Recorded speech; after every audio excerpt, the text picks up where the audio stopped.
How's it going, guys? Woody here, SPFbuilding.com. In this video, what we're going to do is we're going to just take a bare block. This has just been machined, washed, and then painted. Pretend it hasn't been painted. Really doesn't matter either way if it has or not. But this video is going to just revolve around everything that we're going to look at and everything you got to do to get the block ready to put in crank rod, piston, ring, bearing, so on and so forth. So we're just going to go through all the basics of a bare machine block.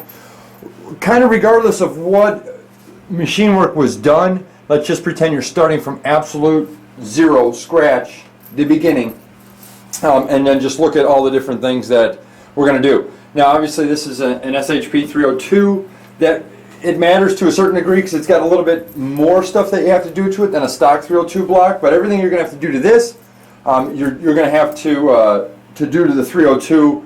Obviously minus a few steps here and there because there are some changes, some difference, and I'll show you that.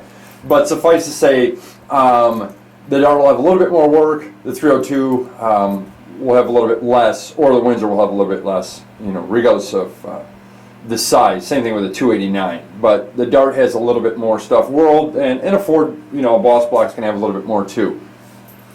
So we'll just focus and then look at all the things that you should look at on your block. So I've got this block, like I said, washed, in the room, ready for the initial prep work, you know, for assembly. So the first thing we'll do is we'll roll it over when I get it in here. You probably can't see, but you'll notice, well maybe not, but there's no cam bearings. Obviously it just came out of the washer, so there's no cam bearings in it yet. So that'll be my first step, is to install cam bearings. Once I install cam bearings, then I'll use a camshaft that we have here at the shop. I would implore you to use your camshaft to slide it in, make sure it's nice and free.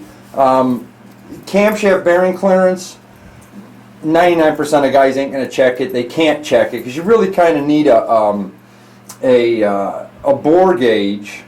Works the best, but it's a weird. It's got a whole 90-degree turn on it. It's kind of a high-dollar item, so you're not going to have it. The number one thing about bearing clearance, I think, for the do-it-yourself at-home guy, is that if the cam spins like butter, really nice and smooth, then you won't have a problem. And cam bearing clearance is quite wide, 2, 3, 4,000. We rarely see any cam bearing issues, other than if the block was to crack and then the cam bearing will lose its press and fall out. So put your cam bearings in, slide the cam in, make sure it goes in nice and easy. If it doesn't at that point in time, obviously you have to check and figure out why, but we're not going to cover that in this video. So cam bearings, done. For the bottom end, after the cam bearings, we can pretty much leave it alone for right now, because then we're going to go back. We're going to go back upstairs. So after cam bearings are in, we'll leave the bottom end alone, and then we'll proceed up to the top. Now, 302, 351, Dart 302, Dart 351, I'm going to have a crossover plug in the back. Whether it's a screw-in one like the Darts or whether it's a press-in one like the stock blocks, that's your next plug to put in. That's for the oil galley, it's the crossover, so you can go ahead and put that in.